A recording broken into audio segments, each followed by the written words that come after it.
Assalamualaikum warahmatullahi wabarakatuh.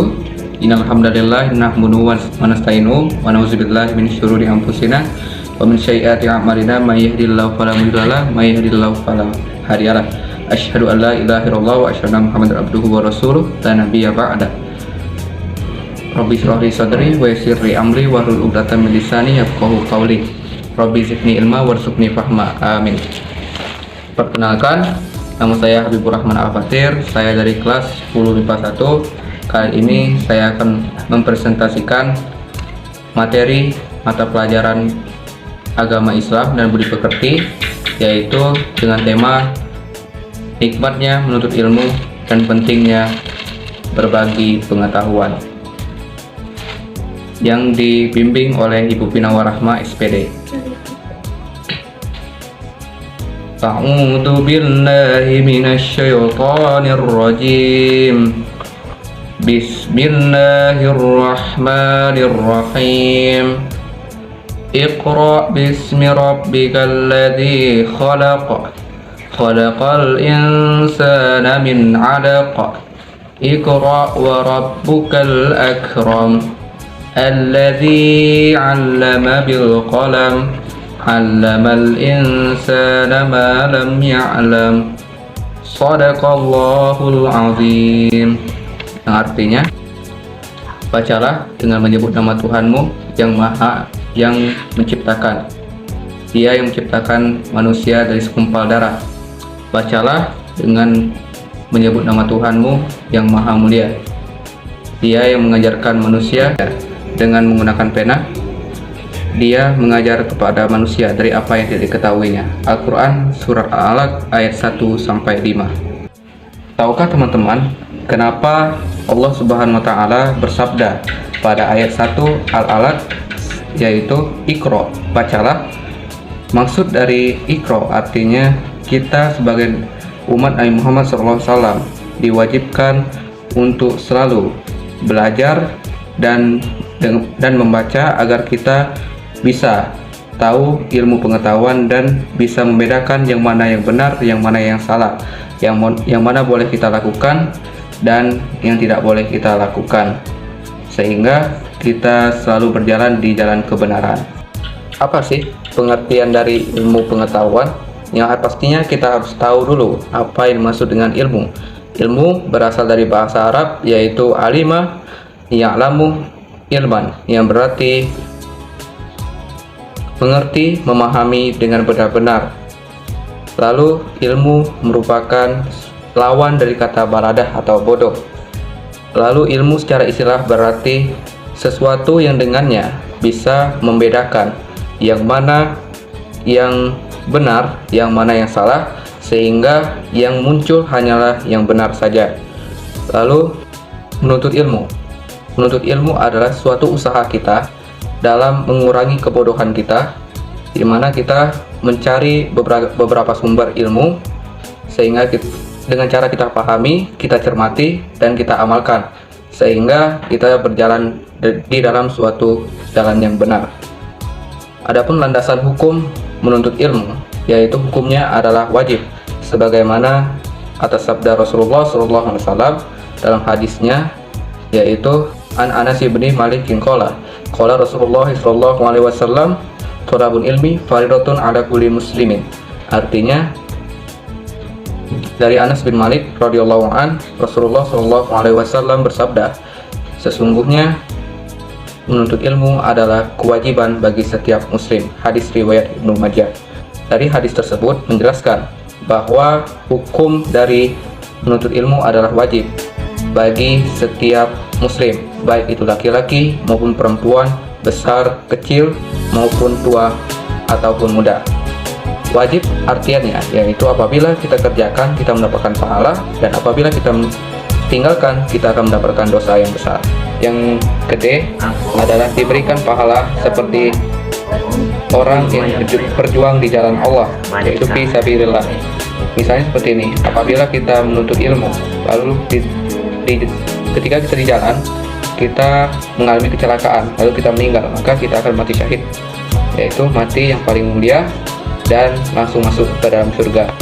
Lalu Yang ke E, menuntut ilmu adalah suatu jalan menuju surga, yaitu khususnya adalah ilmu agama. Jika kita ingin masuk surga, maka kita harus mempelajari ilmu agama dan mengamalkannya. Yang ke F adalah ilmu adalah warisan para nabi, karena ilmu diajarkan kepada nabi, lalu para nabi menyampaikan kepada ulama, dan ulama lah yang menyampaikan ilmu kepada kita. Maka ilmu adalah suatu warisan dari para nabi. Nabi tidak memberikan suatu warisan berupa harta, tapi nabi memberikan warisan berupa ilmu yang bermanfaat bagi umatnya. Adapun keutamaan lainnya adalah ilmu merupakan pintu menuju kebaikan di dunia maupun di akhirat, karena apabila kita ingin mendapatkan suatu kebaikan di dunia seperti kesuksesan di dunia, maka kita membutuhkan ilmu. Lalu apabila kita ingin sukses di akhirat, masuk surga, maka kita harus membutuhkan ilmu, yaitu ilmu agama. Lalu yang terakhir adalah Allah menginginkan kebaikan bagi seorang yang berilmu.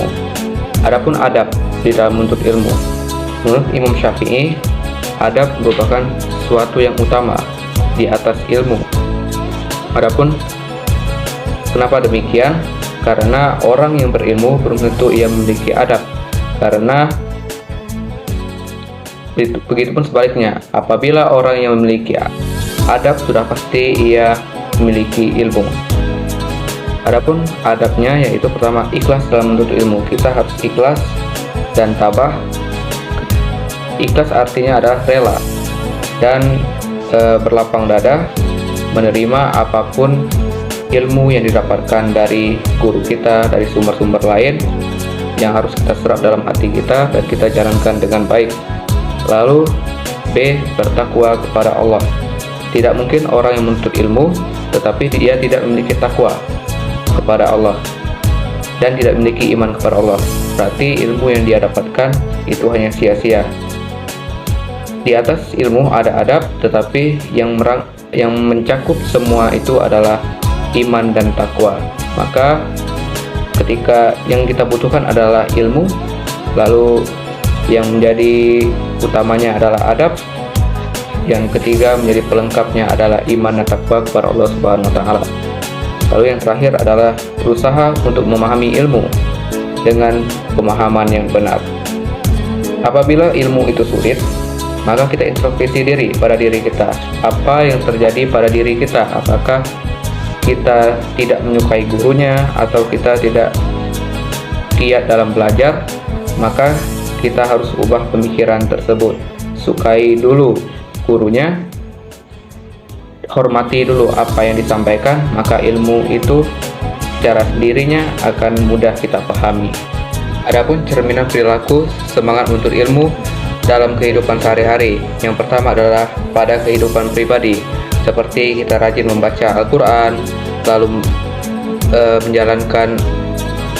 mendatangi majelis taklim, lalu rajin mendatangi pengajian, rajin membaca buku tentang keislaman, ikhlas dalam menuntut ilmu karena mengharapkan ridha Allah, lalu rela berkorban waktu, tenaga, dan harta dalam menuntut ilmu agama.